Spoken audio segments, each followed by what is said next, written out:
Hey guys, welcome back. Tonight, we're traveling back 700 years into the quiet shadows of a secret that refused to die. The lost bloodline of the Knights Templar, hidden beneath cathedrals, whispered through centuries, and perhaps still living in the veins of the world today. This isn't just a story about knights and treasure. It's about faith, silence, and the invisible thread that connects every soul that ever sought truth in the dark.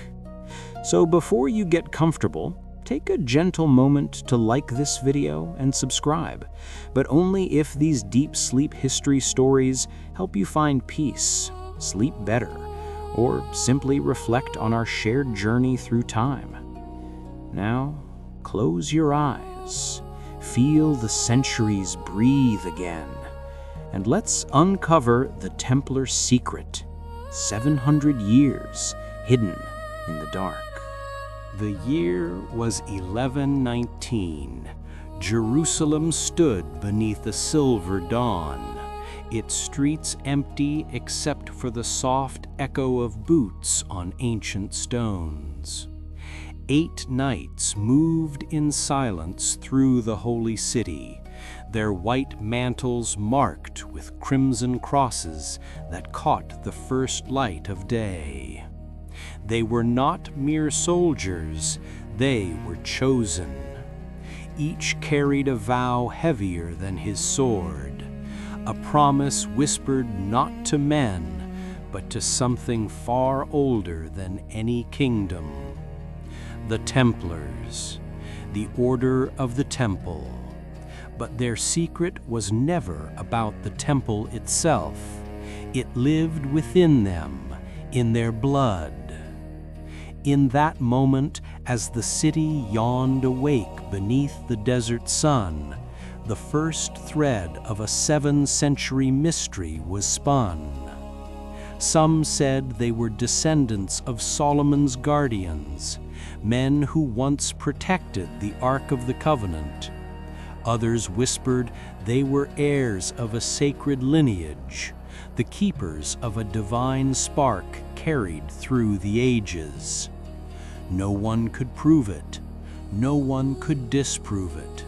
And so the myth grew like ivy over truth, silent, patient, unstoppable. What began as 8 humble warriors soon became a force that shaped empires. They discovered relics, unearthed knowledge, and held power over both king and priest. But behind every triumph was a shadow, the echo of an ancient pact sealed not in ink, but in blood.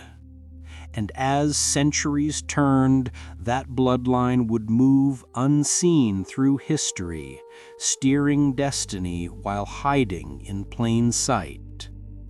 Tonight, as you close your eyes, let the sands of time drift back to that sacred dawn. Listen to the echo of their oaths, carved into the stillness of stone. Because the secret of the Templar Knights was never just a legend. It was a pulse that refused to fade, a rhythm buried deep in time, waiting to be remembered. As night fell upon Jerusalem, the city exhaled a silence older than the stars. The 8 knights, cloaked in dust and secrecy, gathered within the ruins near the Temple Mount. Their torches flickered against the ancient stones, casting shadows that seemed to breathe. The wind carried whispers, or perhaps memories from the centuries that had come before. One of them, Hugh de Payens, placed his hand upon the ground and closed his eyes. "This," he murmured, "is where it begins." They had come not to guard pilgrims, as the church would later claim, but to uncover what had been buried long before Rome, before Christ, before history itself dared to write. Beneath the temple lay a labyrinth, sealed since the age of Solomon. Its corridors were said to hum with the breath of forgotten gods. For 7 years, the knights vanished from sight, living as ghosts beneath the holy city. Rumors spread of tunnels, of relics, of nights filled with strange light.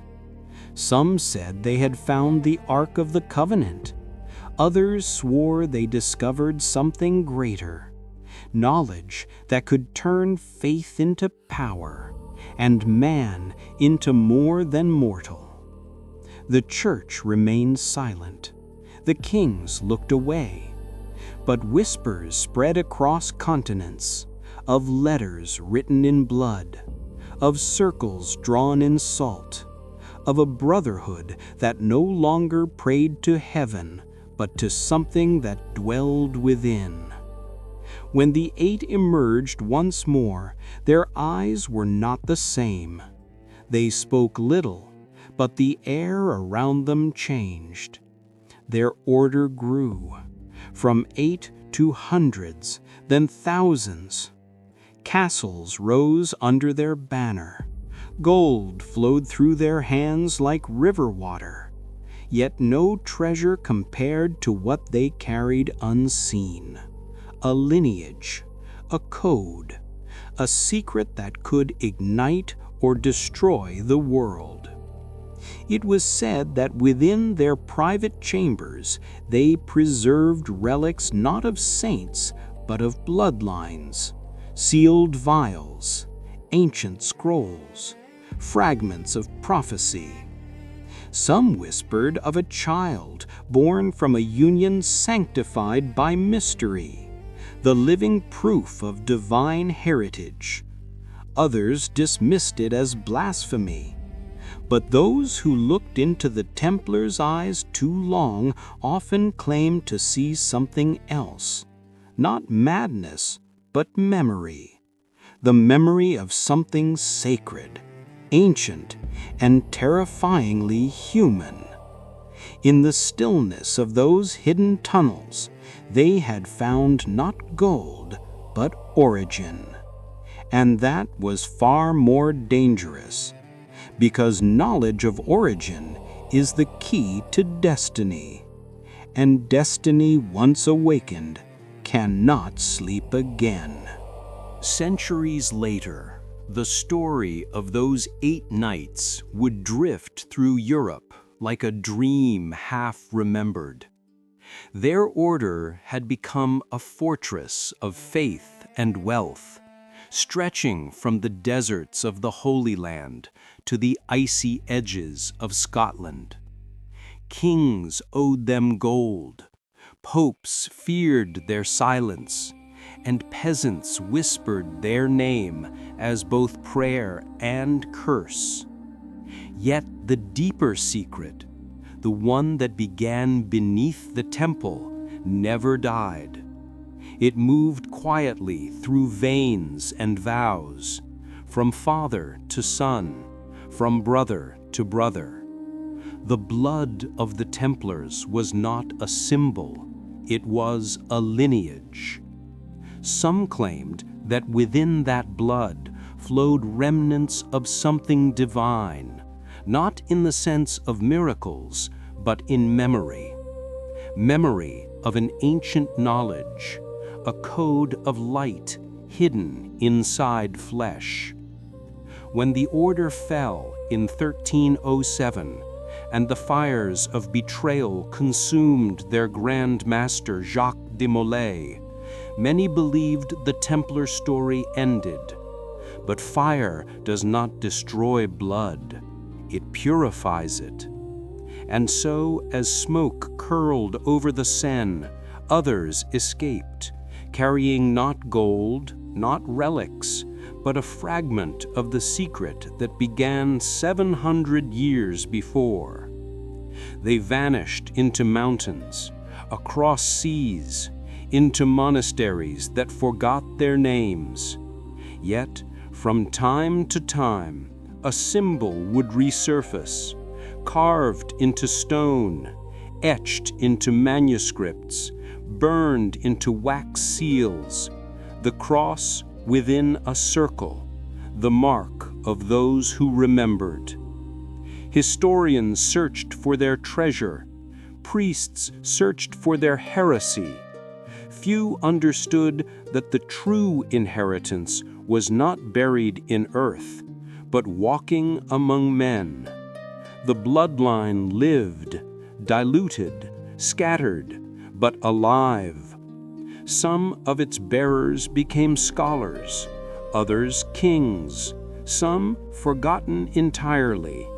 But under certain stars, when the wind carries that same whisper from the desert, those who listen closely swear they can feel it, a faint rhythm, like a heart still beating beneath centuries of dust.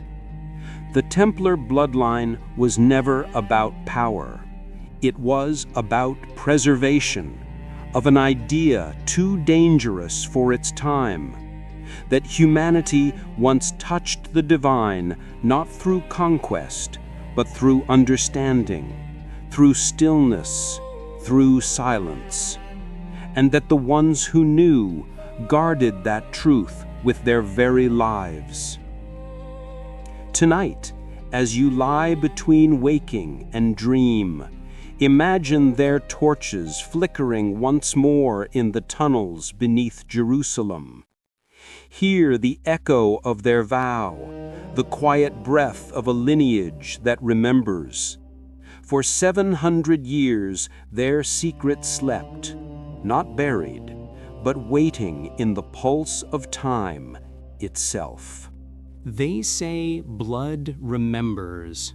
Long after kingdoms fall, after cathedrals crumble, and names fade into dust, blood still whispers.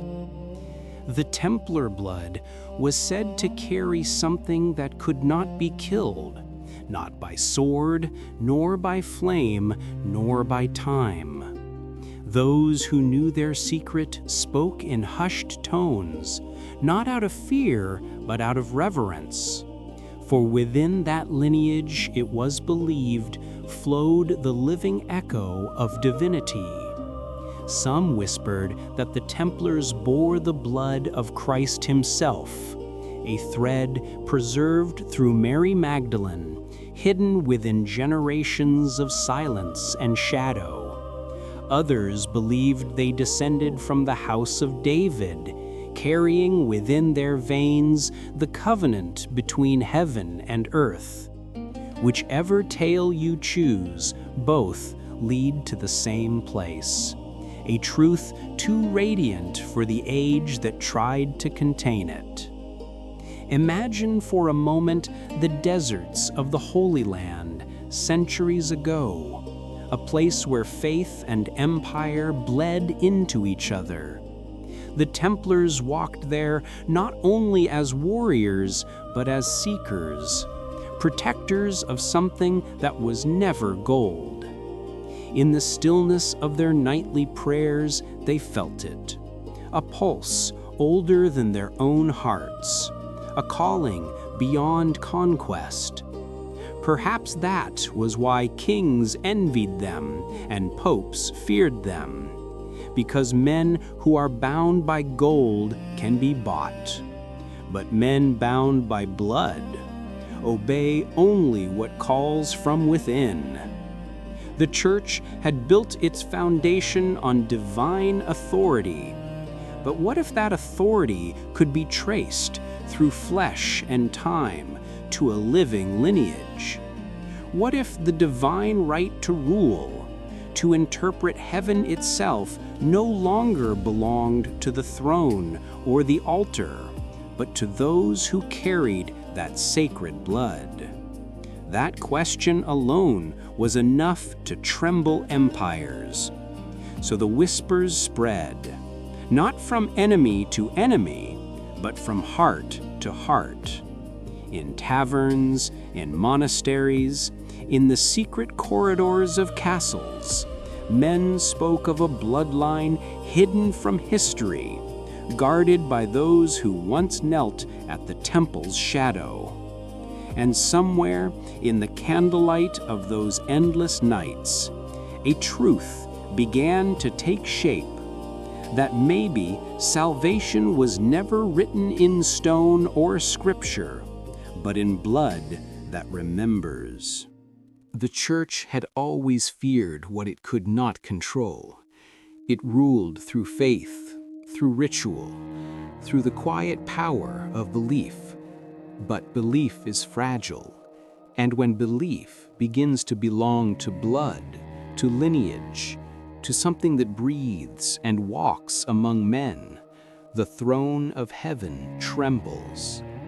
The Templars had grown too vast, too silent, too untouchable. They did not owe loyalty to kings or popes. They answered to something older than both. In whispers, priests spoke of their forbidden rites, of prayers said not to Christ, but to a nameless light beneath the earth. In taverns, travelers murmured of a relic they guarded, not a chalice, but a bloodline. If such a thing existed, it meant the church no longer held monopoly over divinity. For if God's blood still walked the earth, then salvation was not something given by priests, but remembered by men. And that, more than heresy, was power. The story of their fall began not in battlefields, but in rooms filled with parchment and fear. King Philip IV of France owed them gold, more than his crown could repay, but gold was not what terrified him. It was their silence, the way they met behind closed doors, their symbols carved where no eyes but their own could see. It was said that the Templars knew things of heaven, of geometry, of the flesh of stars, and behind the veil of religion, they had begun to build something the church could not name, a different kind of kingdom, one built not on faith, but on knowledge. The Pope saw it too. If the people began to believe that the divine was not confined to altar and prayer, but lived in the blood of certain men, the foundation of Christendom would crumble. So the church and crown conspired. On a Friday, the 13th day of October, in the year 1307, the Templars were seized, not with honor, but with fear. Thousands were arrested in one night. Their castles fell silent. Their banners were burned. And under the cold eye of the moon, their Grand Master, Jacques de Molay, was dragged in chains before a crowd that could not meet his gaze. He was accused of blasphemy, of worshiping false gods, of denying the cross, but his eyes told another story. As flames rose, he spoke his final words not in rage, but in promise, that before the year was out, those who condemned him would answer before God. And they did. The king died within the year. The Pope followed soon after. The church thought the bloodline was gone, but blood does not die with fire. It hides, it flows, it remembers. In that silence that followed, something ancient continued to breathe, quietly, patiently, as though it were waiting for the world to forget before it wakens again. When the fires of persecution dimmed, Europe thought the Templars were gone, burned, erased, folded into ash and memory. But blood is not a relic to be destroyed. It is a river, and rivers have a way of finding their course again, even beneath stone.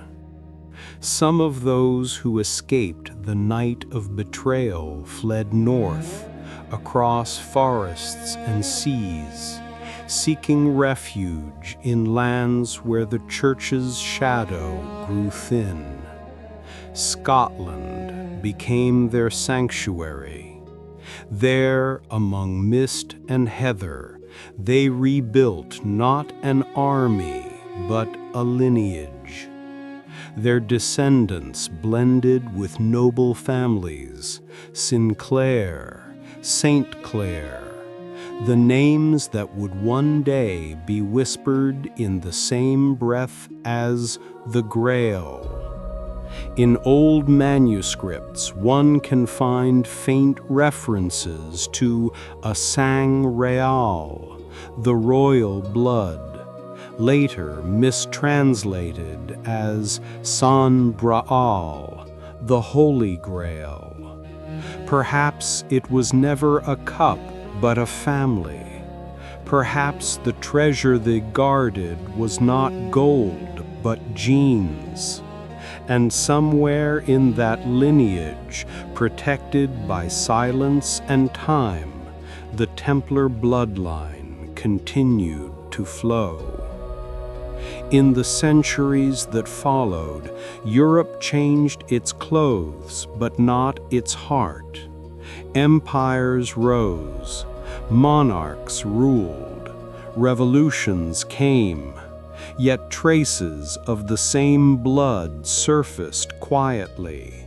A coat of arms, a strange sigil, an unbroken pattern of knowledge and power passed from father to son. Some say it influenced secret orders that emerged later, the Rosicrucians, the Freemasons, even certain royal houses whose ancestry still bears marks that echo the Red Cross. Perhaps it was coincidence, perhaps it was memory. But if you listen to the rhythm of history, it sometimes sounds like a heartbeat, repeating the same name in the dark. Templar, Templar. Legends say that in the hills of Rosland a chapel was built, not merely of stone, but of symbols. Carvings that spoke of the old faith, of angels, of vines and stars, of secrets buried long before Christendom began. Some of those designs, scholars now admit, match carvings found beneath the Temple Mount, as if the hands that built them remembered something their minds could not. The blood remembers, even when the world forgets. And maybe that is why the myth never died. For every century that tries to silence it, another awakens to seek it again. The Templar bloodline, the hidden artery of faith and rebellion, survives not in tunes, but in stories like this one, whispered across time to those still awake. And perhaps as you drift toward sleep, you might wonder, what if it was never about power, or wealth, or the church at all? What if the secret they protected was simply this, that the divine was never distant, it was human, it was alive, it was us. They say the Templars possessed the greatest treasure the world had ever known. Not only gold, not jewels, not crowns, but something that shimmered beyond material form, a treasure of knowledge, of faith, of origins. In the dusty corridors beneath Jerusalem, they had found something older than religion itself. The stories say it began with a discovery under the Temple of Solomon. 7 years they dug, and when they emerged, their eyes were no longer the same. Some said they found scrolls, ancient writings that spoke of a truth long hidden. Others claimed they found artifacts, fragments of light and symbols that no one could decipher. Whatever it was, it changed them. Their silence grew heavier, their rituals more secret. The treasure they found was not something to display, but to protect. And protection in time became possession. Through decades of crusades, while swords clashed and empires burned, the Templars were not just fighting for God. They were guarding something the world could not be allowed to touch. And then came the night of October 13th, 1307, when betrayal struck faster than dawn. Hundreds of knights were seized, their halls emptied, their archives sealed. When the king's men broke into the vaults, they found nothing. No gold, no relics, no maps, just dust and absence. It was as if the treasure had never existed. The church claimed it was myth. The crown claimed it was fraud.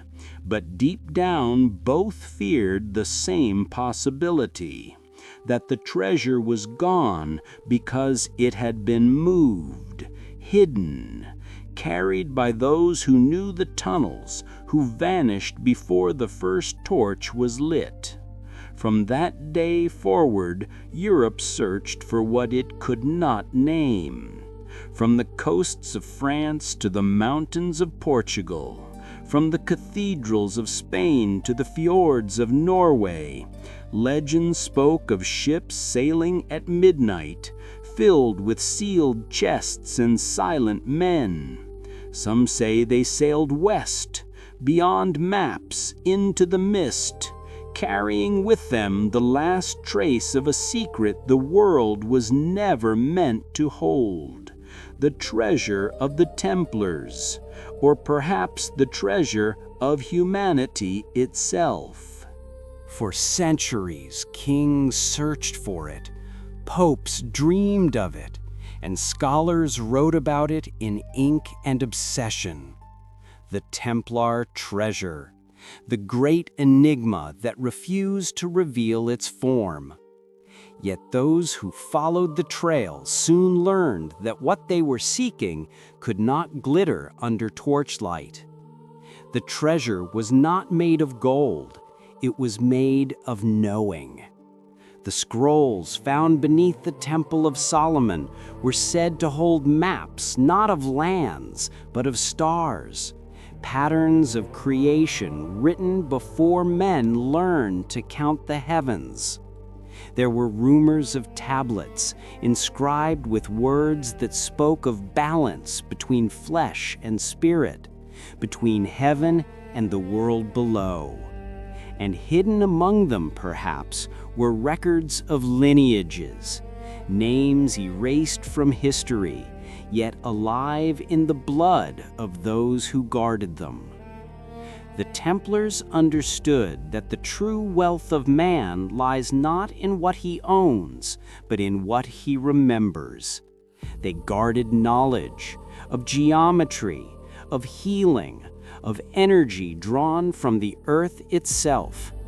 It was said they knew how to build without mortar, how to heal without medicine, how to read the rhythm of the wind and the pulse of stone. To the church, such knowledge was heresy. To the Templars, it was communion.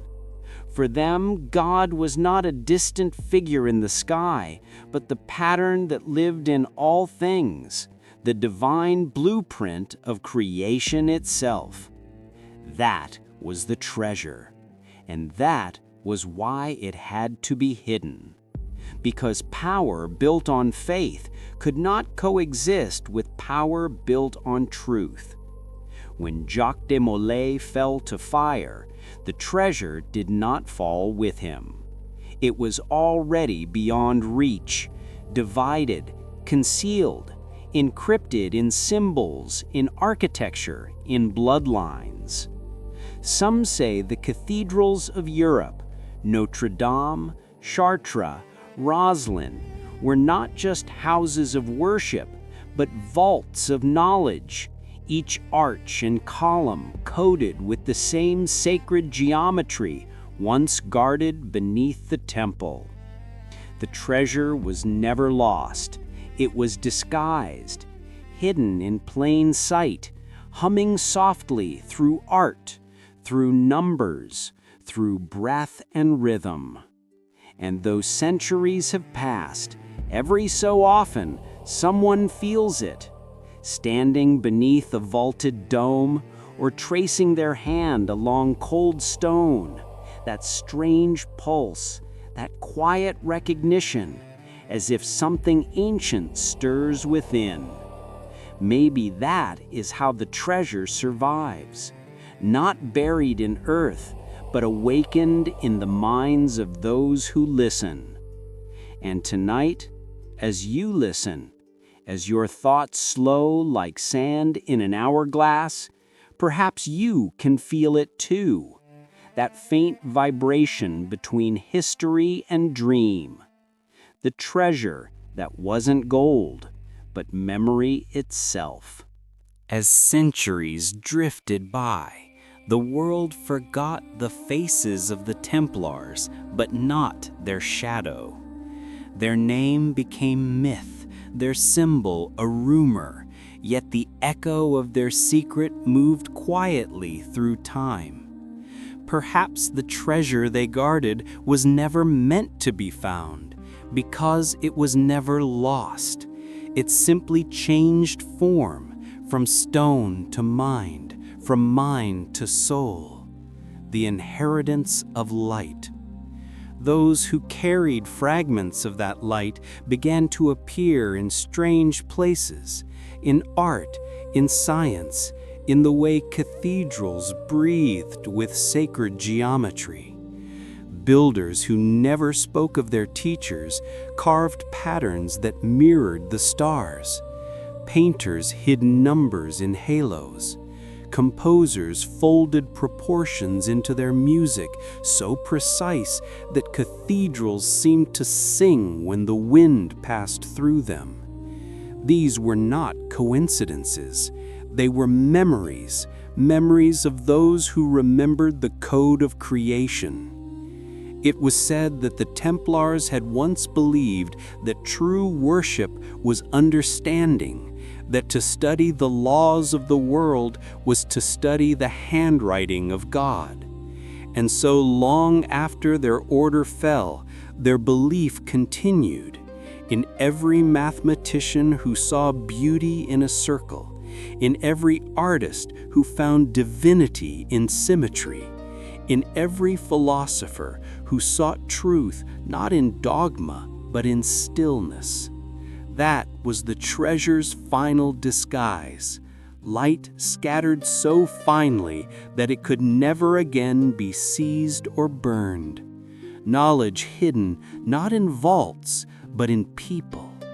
The line between mystic and scientist blurred, and within that blur the Templar legacy survived. When Galileo looked through his telescope, when Da Vinci drew the proportions of man, when Newton wrote of gravity's law, perhaps a whisper from that same ancient vault still lingered. The inheritance was not of gold or relics, but of understanding, the courage to look, the patience to listen, the humility to wonder. And through that inheritance, the bloodline of the Templars lived on, not in bodies, but in minds that refused to bow to fear. Because fear destroys, but curiosity creates, and creation in its truest form is divine. So tonight, as the night deepens and your thoughts soften, imagine their torches still burning, not in castles or crypts, but in hearts that seek. The treasure was never buried. It became light. It became you. October 13th, 1307. A date whispered through centuries, like a wound that never closed. The night the stars dimmed over France, and the Holy Order fell into shadow. It began before dawn. Bells did not ring. No warnings were given. Only silence, thick, waiting. And then, at the same hour across the kingdom, the silence broke. The king's men rode through narrow streets with torches in hand, their flames licking the fog like serpents. Doors were forced open, steel clashed against wood. From Paris to Poitiers, from Tours to the coast, the same name was shouted again and again: Templier, Templier. By sunrise, hundreds were taken. Monks dragged from prayer, knights from their beds, commanders from their strongholds. It was not chaos, it was precision. Every arrest, every door, every command, timed, planned, executed with a single intent: to erase. As if someone had waited years for this one night. And perhaps someone had. King Philip's seal had gone out in secret weeks before, carried by riders who did not speak. The church, complicit and afraid, had turned its face away. The hunters moved in silence, guided not only by decree, but by something more dangerous: knowledge. Someone had spoken. Somewhere a whisper had betrayed them. And yet, amid the smoke and confusion, stories say 8 knights vanished before the sun rose. 8. Always that number. The same number that founded the order 2 centuries before. Some say they were warned by a vision, others that a message reached them through the underground network that stretched from Jerusalem to the Pyrenees. Whatever the truth, they disappeared with what mattered most: the relics, the scrolls, and something no soldier could ever seize: the living thread of their bloodline.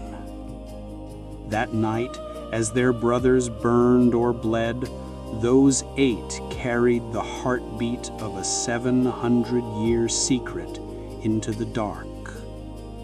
They rode west, through the forests and rain, through the borderlands where maps ended and myths began. Behind them, the flames of Paris reached toward the heavens, and the smell of smoke clung to the wind like memory. The king believed he had killed them all. The Pope declared them erased. But the truth had simply moved, unseen, untouched, waiting. The night of October 13th was not an ending.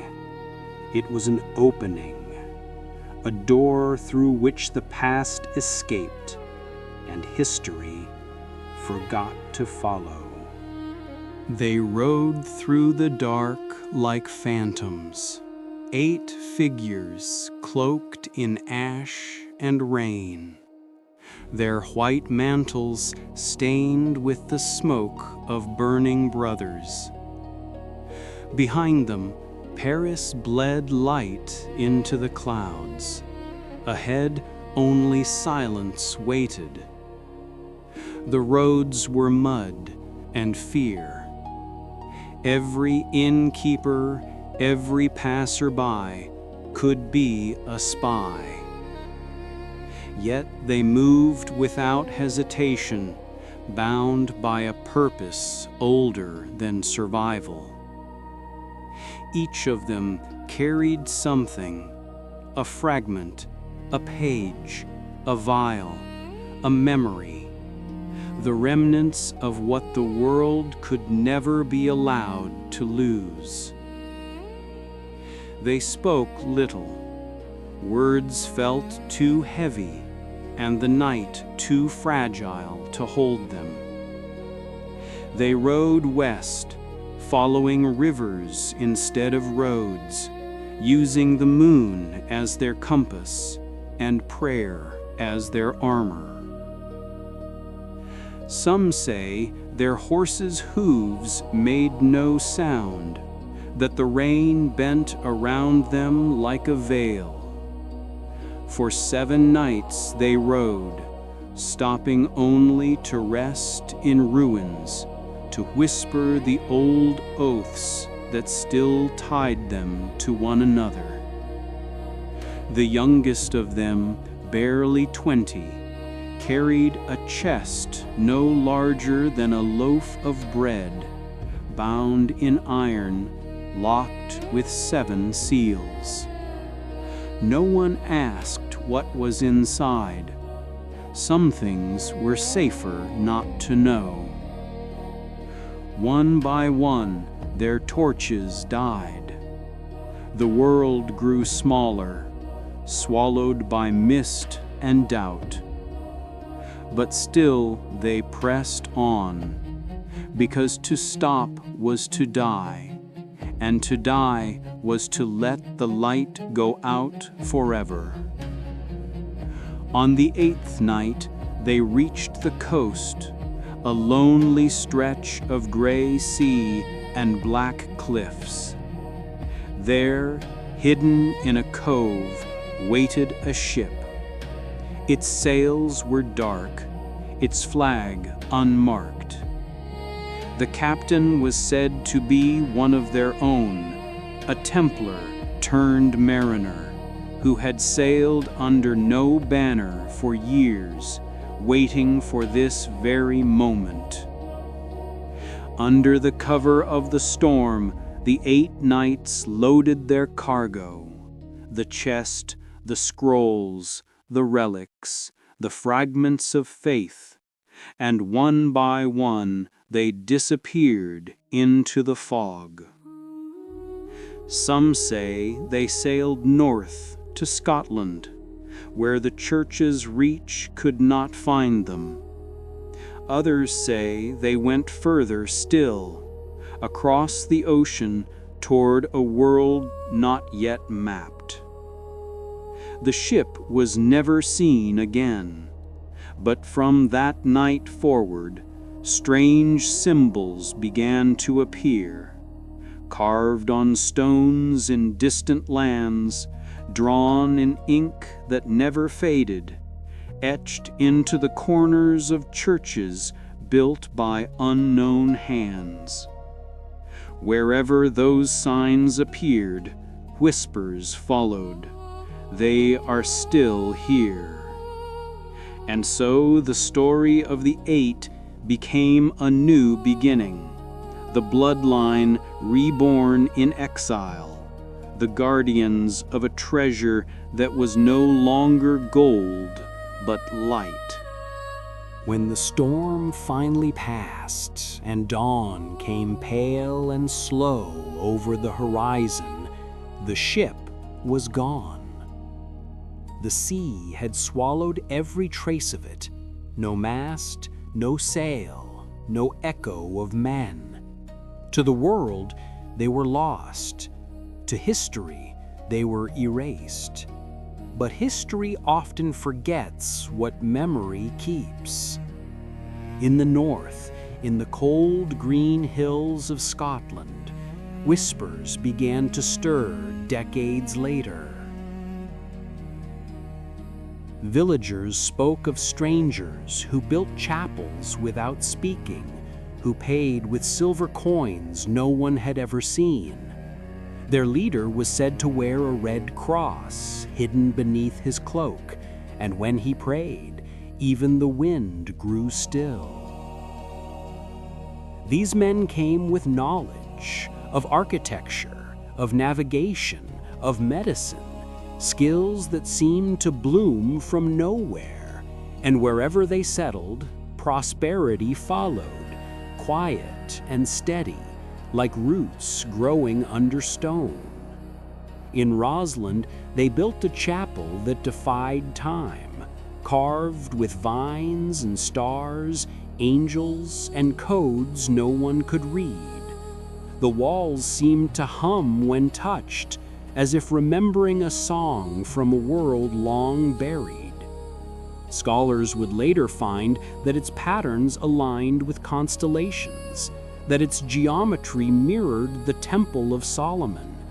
Coincidence, they said, but the air inside that chapel still feels different, as if truth has a frequency, and those who listen closely can hear it. The bloodline had survived.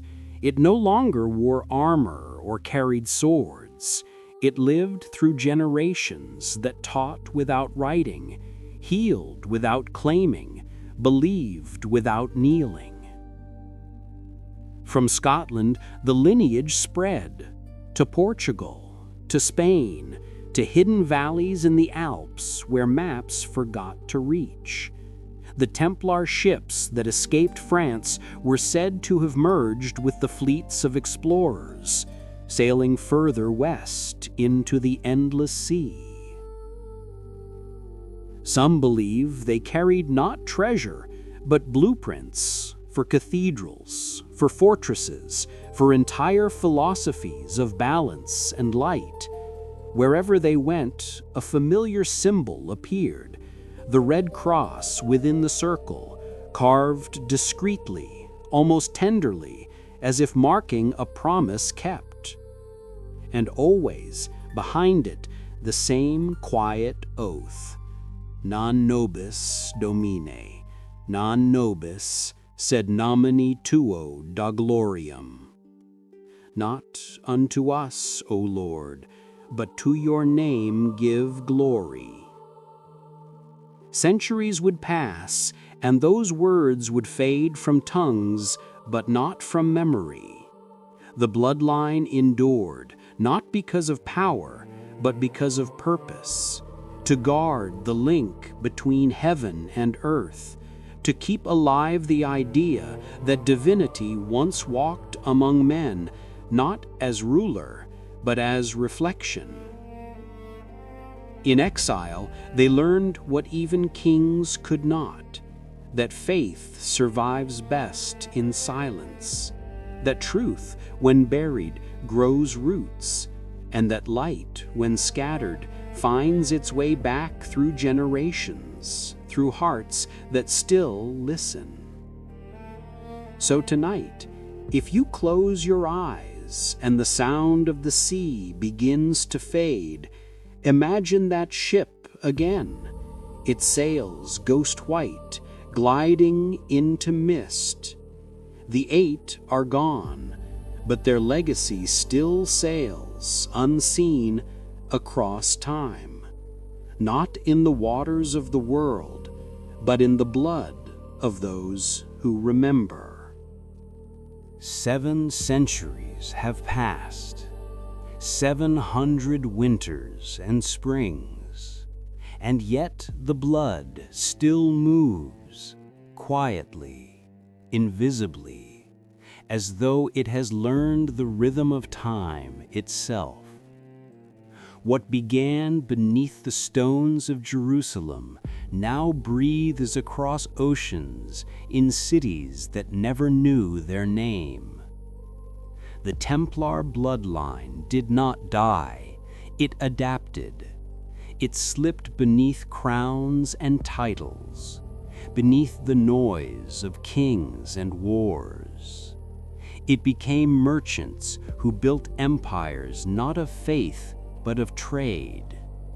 It became nobles who spoke softly, but carried symbols in the rings that only a few could recognize. It became explorers who sailed west, guided not just by compass, but by memory. Some built cathedrals, some founded banks, some wrote laws that still shape nations. All carried a thread, thin as breath, but unbroken. Over centuries, the world changed its languages, its gods, its borders, but the blood remained fluent in silence. It spoke through deeds, not words. In Florence, it built vaults that outlasted monarchs. In Lisbon, it funded ships that crossed to the New World. In Scotland, it became protectors of lost knowledge, keepers of sacred geometry. And in France, even after the fire, even after betrayal, it hid in plain sight, in families whose names no one dared question. Each generation forgot a little more, until only fragments remained, a pendant, a phrase, a dream of a red cross in sleep. Yet even dreams can carry memory. The Templar legacy was never meant to rule the world. It was meant to watch it, to preserve what should not be lost, the idea that light can survive the dark. And so the bloodline scattered like seeds carried by wind from Europe to the Americas, to islands and deserts and distant continents. And though the faces changed, the pattern remained. Builders, thinkers, healers, leaders, always quiet, always patient, always aware that their true inheritance was not gold, nor land, nor title, but purpose. The purpose to remember, the purpose to wait, the purpose to keep the fire alive when others forgot how to see in the dark. Across Europe, the names changed, but the silence remained. In every century, there were families that seemed to live just beyond history's reach, close enough to shape it, far enough to escape its judgment. They were called merchants, nobles, patrons, architects, explorers. But behind every title lay the same quiet rhythm, the same mark passed down through generations, the families of light. In Italy, they built banks that financed cathedrals and empires alike. In Portugal, they guided ships beyond the known world, their compasses inscribed with symbols older than any language. In France, they became the silent founders of secret societies that worshipped no god, yet guarded a divine idea, that enlightenment was the true inheritance of mankind. Their blood moved through corridors of power unseen, connecting kings and scholars, artists and scientists, priests and skeptics. The world called them visionaries. They called themselves keepers. Each generation inherited not just wealth, but responsibility to protect the ancient covenant between knowledge and compassion. Some of their archives were said to hold blueprints drawn with golden ink, mapping both heaven and earth. Others kept books that spoke of balance, the same geometry that governed stars and human souls. A few guarded relics, not for worship, but as memory. A chalice carved from stone, cold and simple, passed hand to hand like a secret handshake across centuries. And though their faces changed, their gaze remained the same, calm, knowing, distant, as if watching a fire that only they could see. In time, the families of light spread beyond Europe. Some followed trade winds to the New World, where they built cities whose grids aligned perfectly with constellations. Others retreated into mountains, preserving the old languages, the codes, the oaths. By the 17th century, their influence had become invisible, not gone, but woven into the fabric of civilization. Philosophers spoke of a hidden current beneath history, a guiding pulse that appeared whenever humanity stood at a crossroads. That current was them, the Templar bloodline, diluted by time, disguised by lineage, but alive. In every era, there were those who sought them, hoping to seize their knowledge, to uncover their treasure. None ever found them, because they were not a secret to be discovered. They were a story to be remembered. And sometimes, when the world grew dark and reason faltered, one of their descendants would rise, not as king nor prophet, but as reminder that light has no empire, it only asks to be kept alive. 700 years. And yet, sometimes, it feels like yesterday. Somewhere in the quiet corners of the world, the blood still remembers.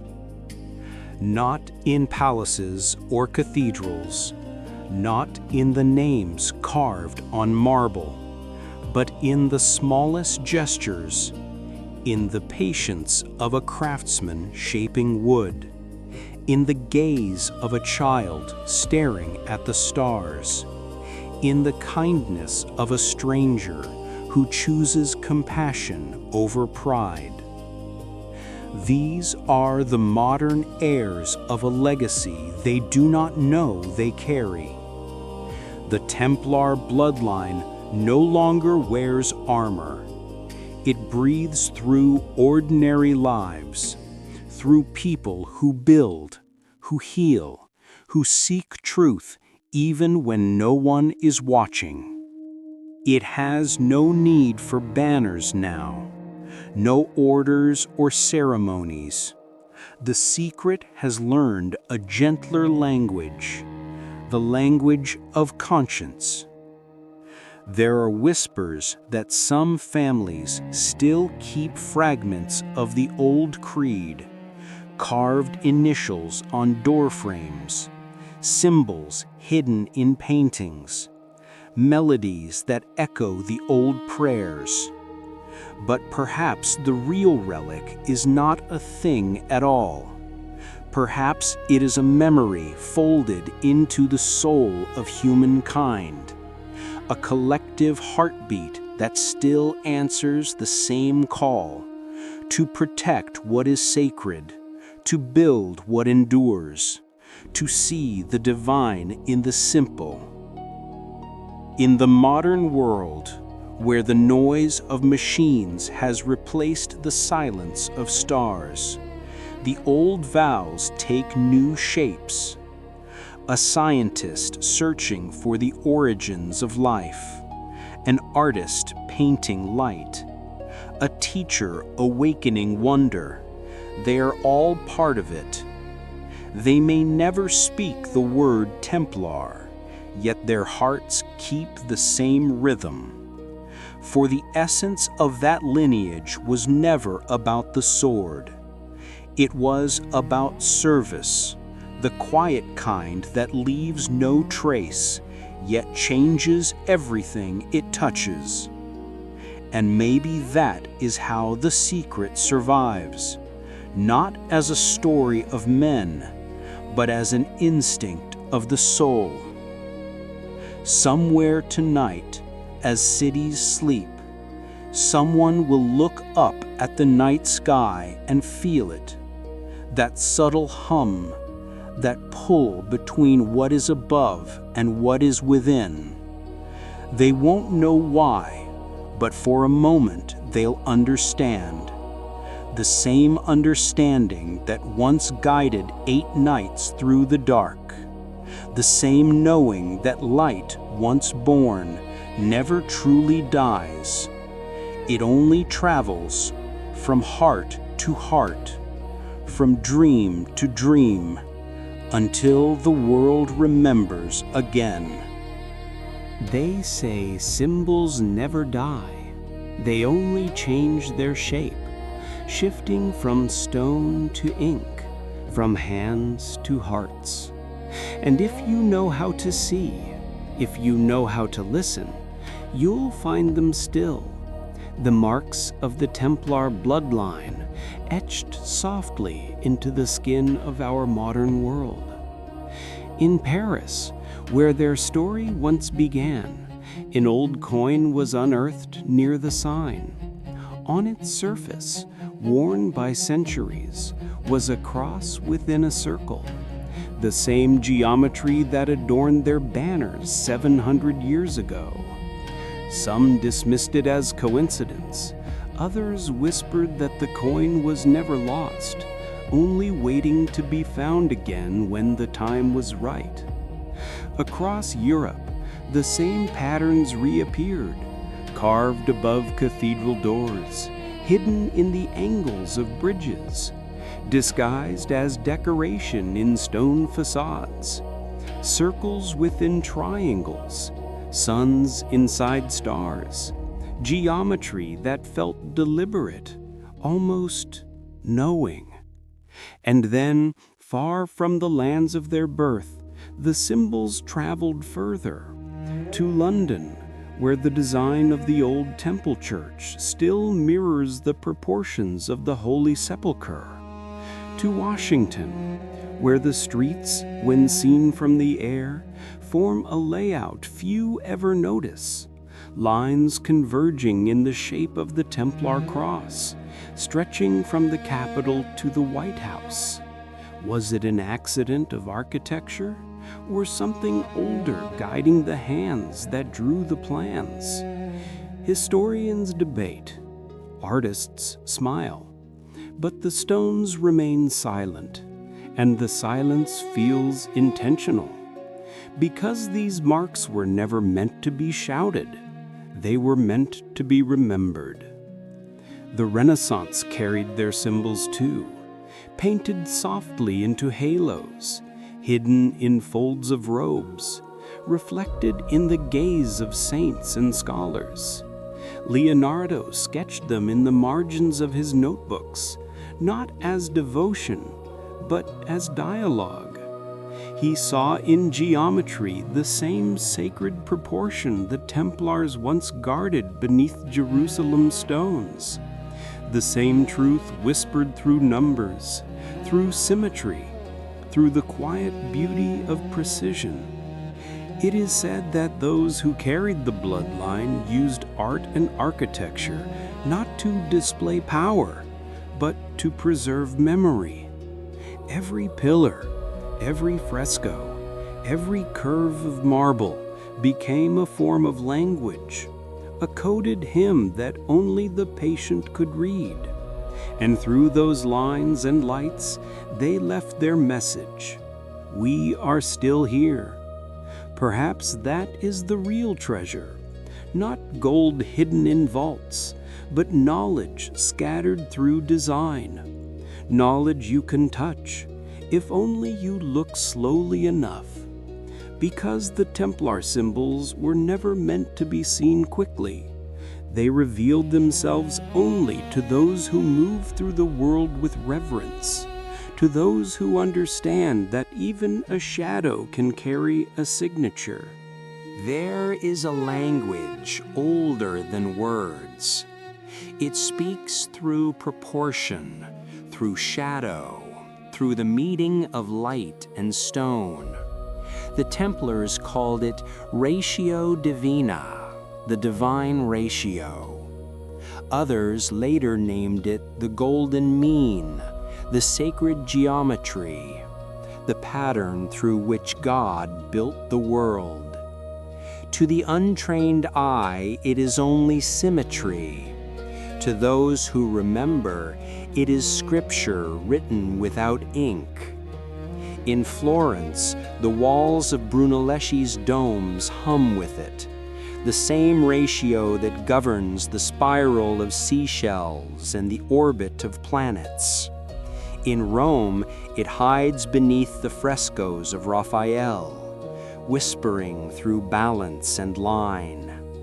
In London, the arches of old temples still align with sunrise on the same days the Templars once prayed. It is as if their work was never architecture, but a continuation of worship. To build was to remember. To measure was to pray. They believed that harmony in form invited harmony in spirit, that every stone placed in order was an act of devotion. Over the centuries, this belief seeped into the hands of masons, painters, builders, thinkers. It crossed oceans. It took new names: Renaissance, Enlightenment, Freemasonry. But beneath them, the pulse was the same. The symbols of the Templar bloodline survived not as decoration, but as rhythm. Even today, if you stand in the heart of Washington, D.C. at dusk, you can feel it, the weight of geometry around you. The Washington Monument, the Capitol, the Supreme Court, all aligned by ratios that echo the same divine pattern that once lived under the stones of Jerusalem. Was it coincidence or remembrance? Perhaps both, because the Templar message was never meant to command belief, only to awaken it. Look closely at the carvings on Rosslyn Chapel and you'll see it again. The intertwining vines, the spiraled knots, the frozen motion of leaves that mimic the Fibonacci sequence. Nature and faith joined as one, written into architecture as though the world itself was scripture. The bloodline had learned that the truest secrets survive not in words, but in things too beautiful to destroy. That is why the symbols endure. They exist in the quiet between symmetry and shadow, where logic and mystery meet. Those who study architecture call it design. Those who listen with the heart call it memory. And perhaps both are right, because the language of stone is not something to be translated. It is something to be felt, like the echo of a prayer you don't remember learning. It lingers wherever light touches the human hand and becomes art. The world has changed, but stone remembers. It remembers every hand that shaped it, every symbol pressed into its surface. And if you walk through the great cities of today, Paris, Rome, London, New York, Washington, you can still feel the heartbeat of an ancient order pulsing beneath the glass and steel. Hidden messages, silent patterns, geometry disguised as design. The Templar bloodline no longer builds fortresses or chapels.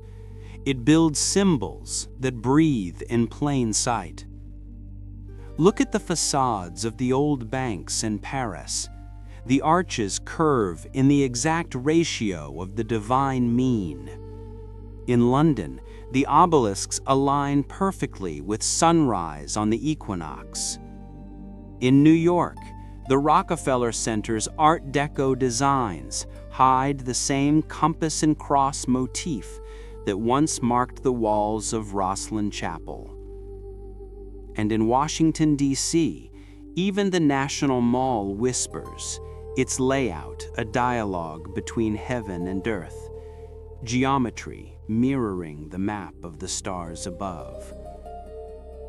Some say it is all coincidence.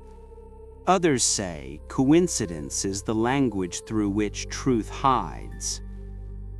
For the descendants of the Templars, architecture became scripture, the world itself a cathedral without walls.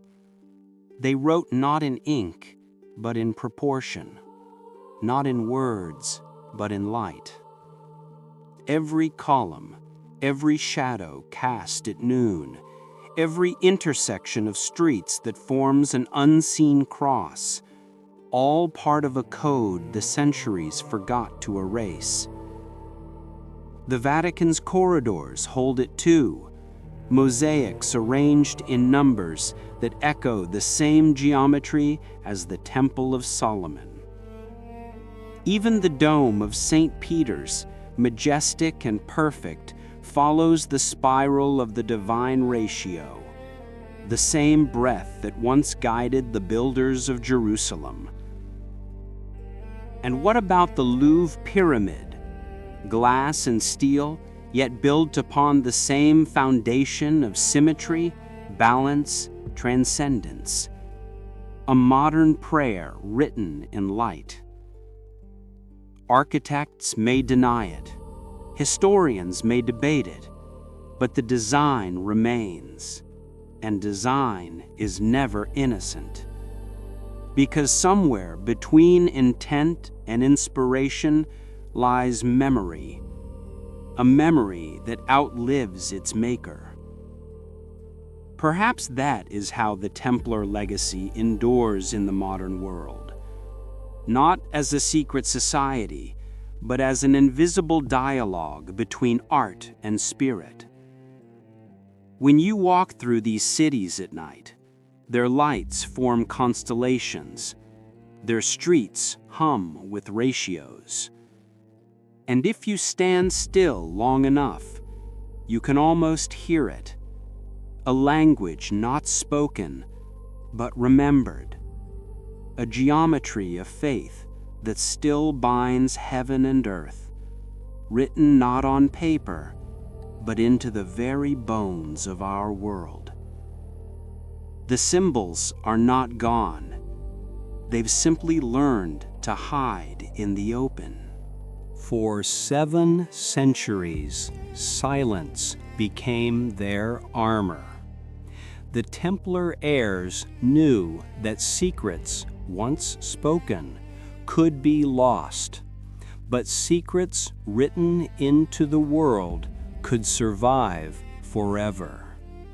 So they built a network, not of wires, not of walls, but of symbols, names, blood, and art.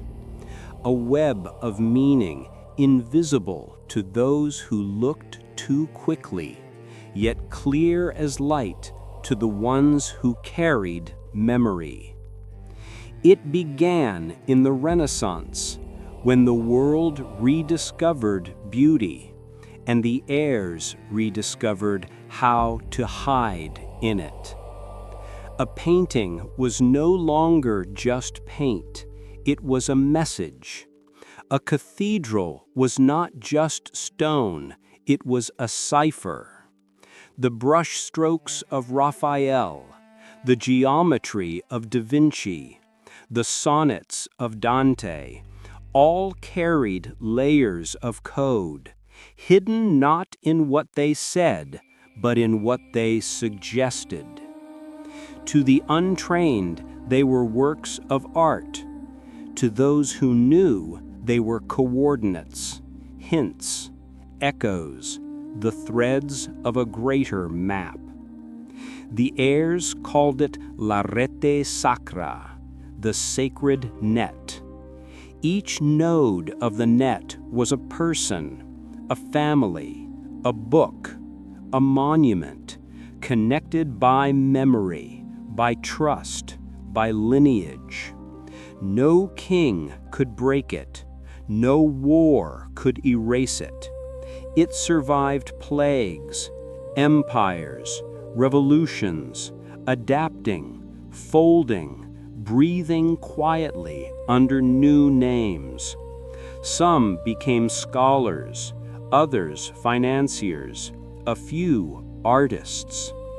They never gathered, never wrote, never revealed. They simply lived and remembered.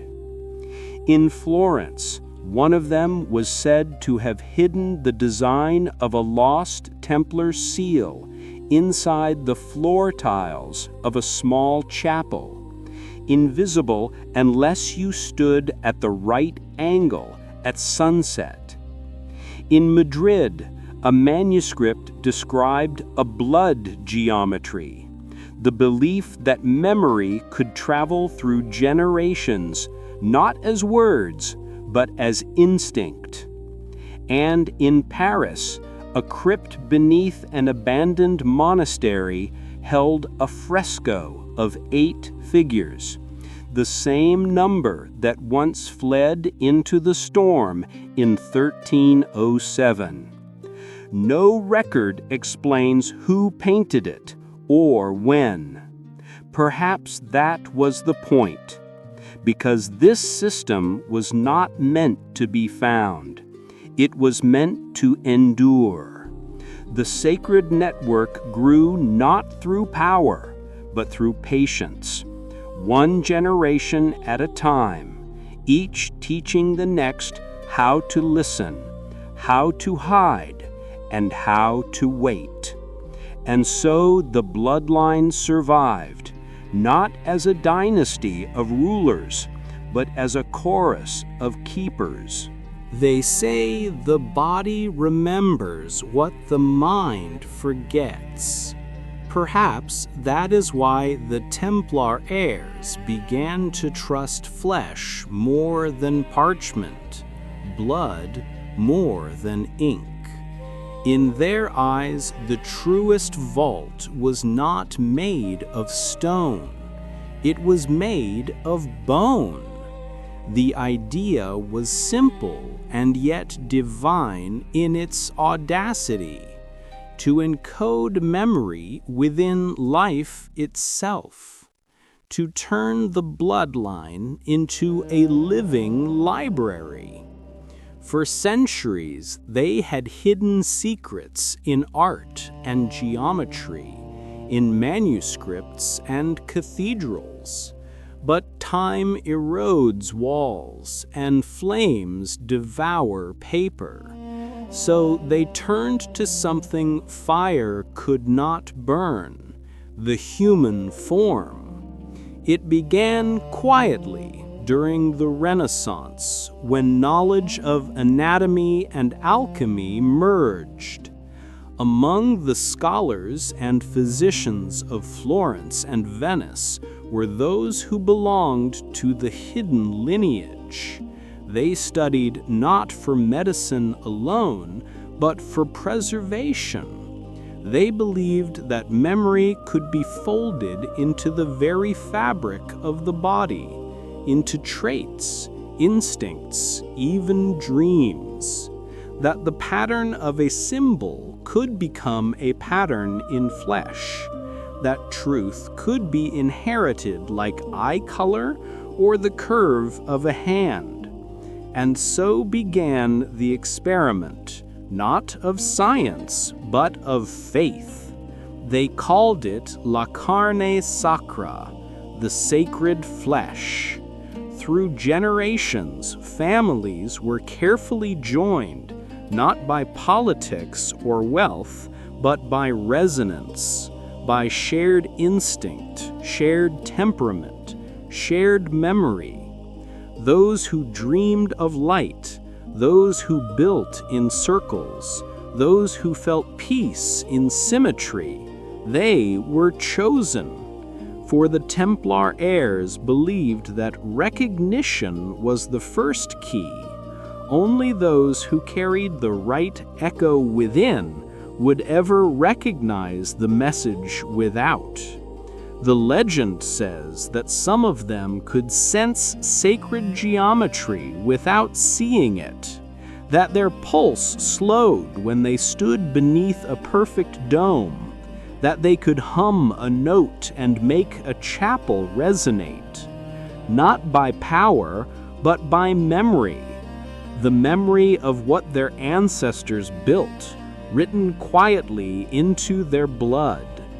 Modern science might call it coincidence, a genetic quirk, a neurological pattern.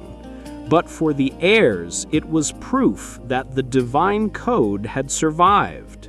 They had woven it so deeply into life that no fire, no empire, no heresy could unmake it. Even now, some say it lingers. In the artists who dream in patterns, in the architects who see harmony before blueprints, in the souls who find peace not in words, but in form. Perhaps they are not descendants by name, but by nature, because the Templar secret was never about bloodlines of birth. It was about the bloodlines of understanding. The code was never written to be read. It was written to be felt. Under the skin, within the pulse, in the quiet knowing that beauty is a kind of truth. Not every secret is meant to be understood. Some are meant to be protected. Through 7 centuries, as kingdoms rose and fell, as science replaced superstition, the descendants of the Templar bloodline watched in silence, not as rulers, but as guardians. They called themselves custodes sanguinis, the keepers of the blood.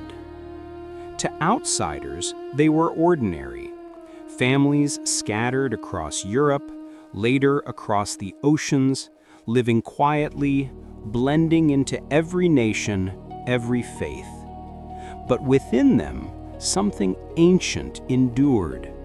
A code not written on paper, but carried within cells. A silent signature passed from parent to child like a song no one remembered composing. This was their final safeguard, the genetic key. It was said that the Templar scientists of the 16th century had discovered a way to embed memory within inheritance, not the details of words, but the tendencies of thought, the rhythms of perception, a hidden instinct that could awaken when the world was ready again. Over time, this key became legend, Some claimed it gave rise to families of extraordinary insight, architects who built with impossible precision, musicians who composed in perfect symmetry, philosophers who spoke of divine proportion without ever studying it. Others believed it was simply the human spirit remembering itself, the same spark that once built cathedrals, now building ideas. But among the descendants, there was no debate. They knew what they were. They knew what they protected. The key was never a tool of power. It was a lock against corruption. Only those whose hearts resonated with harmony could awaken what slept within. And even then, the awakening was subtle. A vision, a sound, a dream of light moving through corridors older than time. The modern world calls it intuition. The Templars called it remembrance. They believed that one day, when the noise of the world had grown too loud, when humanity had forgotten its own rhythm, those who carried the genetic key would begin to stir, not to rebuild the old order, but to remind mankind of what it once knew, that knowledge without reverence is hollow, and that the sacred can live even in silence. Tonight, as you listen, perhaps that remembrance stirs in you too, not as revelation, but as recognition, a soft vibration in the blood, a sense that somewhere deep within, something ancient still watches, still guards, still waits. The guardians are not gone. They are anyone who remembers that truth is not owned. It is inherited, quietly, like light. So, what is the truth? Was there really a sacred bloodline? Or was it all a dream, a legend woven through centuries, reshaped by poets, priests, and the hungry silence of time? The question has no clear answer. Maybe that's what makes it beautiful. Some say the Templars carried a divine code in their veins, a gift passed through generations, the blood of kings, or perhaps something even older, the pulse of an ancient promise. Others say it's all a story, born from humanity's longing for meaning, our desire to believe that the ordinary can still be sacred. And maybe both are true. Maybe the truth is not about what was, but about what endures. Because when you close your eyes and let the world fade, something quiet stirs beneath the surface of thought. That same sense of wonder that drove the first knight to kneel in the dust of Jerusalem, to look at the stars and feel small, yet chosen. Maybe that's where the truth has always lived, not in documents or relics, but in moments like this, when you listen, when you imagine, when you remember. Think of the old cathedrals, the way their walls rise like prayers carved into stone, the way sunlight touches stained glass and turns color into language. The architects never left their names. They didn't need to. The truth was written in light, not letters. The same light that once fell on the armor of the Templars now falls through your window tonight. History is a circle. Memory is its echo.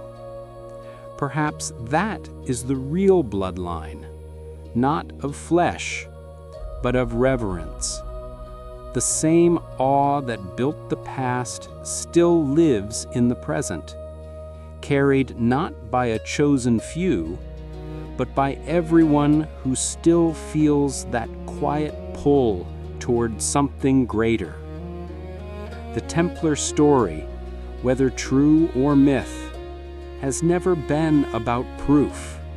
It's about remembrance, the way we reach for mystery, the way we protect the sacred, even when we no longer understand it. The bloodline, the treasure, the secret, they are symbols. And symbols, when believed in deeply enough, become real. They shape how we see, how we live, how we dream. Maybe that's all the Templars ever wanted, to remind us that even in a world of reason, there is room for wonder, that truth is not always to be found, but to be felt. Maybe the greatest secret the Templars ever kept was not the bloodline, nor the treasure, nor the code, but the meaning of silence itself. They lived in a time of noise, of battles and politics, of faith clashing with power. And yet, beneath the armor, beneath the vows, there was stillness. They built cathedrals not to speak to God, but to listen. They guarded relics not to possess them, but to protect what they represented, a bridge between the visible and the unseen. When their order fell, the silence grew louder, and in that silence, the secret changed form. It left the walls, the gold, the scrolls, and entered the human heart. The Templars had always known that true faith is not inherited, it is remembered. That the sacred does not need witnesses, it only needs space. So, across centuries, the secret traveled, not by words, but by the gentle transmission of spirit. In every generation, a few would feel it, a quiet calling, a dream of light, a sense that they were meant to protect something invisible. Not a relic, not a truth written in stone, but a feeling that there is still goodness left in humankind. That every act of kindness, every hand that heals, every voice that forgives is a continuation of the same vow made in Jerusalem under the dawn of 1119. The Templars may have vanished from history, but not from humanity. The knights in armor are gone, but their reflection remains in those who choose courage over comfort, service over fame, and faith over fear. That, perhaps, is the last secret. It was never about them, it was about us. The bloodline of compassion, the heritage of light. When you see someone stand against cruelty, when you see art that heals, when you feel the quiet wish to make the world gentler, that is the Templar legacy breathing again. You are hearing the echo of the same silence they guarded, the silence that asks nothing but gives peace. Maybe that's what they meant to preserve, not power, not mystery, but presence, the awareness that life itself is sacred, that every breath is a prayer, if only we listen. The night is quiet now. The echoes of the story drift like smoke, soft, weightless, timeless. 700 years of secrets, of silence, of faith dissolve into this moment, the space between wakefulness and sleep. You can almost hear it, the faint rhythm that has always been there, the pulse of something greater than history. Maybe that's all the Bloodline ever was, a current of light that refused to go out, flowing from one heart to another, changing shape but never meaning. The Templars may have vanished, but their essence became something gentler, the kindness that survives loss, the courage that doesn't need witnesses, the peace that asks for nothing in return. Those are the true relics, invisible, indestructible, eternal. And maybe tonight, as you lie still, one of those relics breathes inside you. You don't need to search for it. You don't need to prove it. Just let it hum quietly in your chest.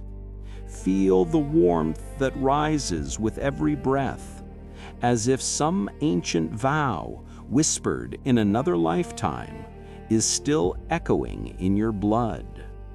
The world outside fades, the sound of the air, the slow turning of the earth, the deep hum of existence itself. Everything is connected. The stones of Jerusalem, the stars above France, the waves that touched the shores of Portugal, and now you. You are part of the same story. You are the continuation of that quiet light. Maybe that's why this legend never dies, because every time a human heart chooses peace over chaos, or love over fear, the story begins again. The Templars' greatest treasure was never gold, it was memory. The memory that reminds us that even in darkness, light has a home. So now, as your breathing slows, imagine that light, not bright, not blinding, just warm, like dawn seen through old glass. Let it drift closer. Let it fill the spaces between your thoughts. Let it rest behind your eyes, calm and golden. The nights are gone. The wars are over. But the dream continues. Quiet, patient, eternal. Sleep now, traveler of time. Let the story cradle you. The light has found you. You don't need to remember the words, just the feeling. The feeling that somewhere in the soft folds of sleep, the secret still watches over you, and it always will.